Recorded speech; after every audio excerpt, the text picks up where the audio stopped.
I have the Samsung Smart TV and I'll be showing you how to close apps.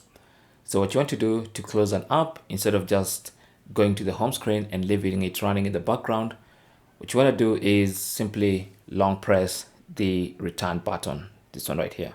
Okay, so just long press on that button and any app you're on is gonna get closed. So for instance, if you're on YouTube, you can see that app is not closed. It was running in the background, and that's why it took us straight into a video. Now to exit YouTube, just long press this button and that app is gonna get closed like that. Okay, so from now on, whenever you launch YouTube, it should take you back. You can see it launches afresh and takes you to the YouTube home screen. And that is basically how to close apps on your Samsung Smart TV. It could be an app like Netflix. Maybe you've launched Netflix, you've scrolled a bit, you've even looked at some of the titles there. When you long press that button, it's gonna close the app.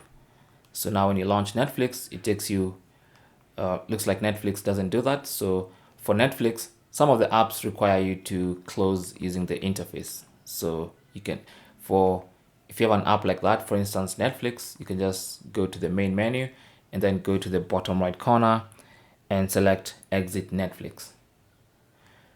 But most apps will allow you to close them just by long pressing on their return button or the back button.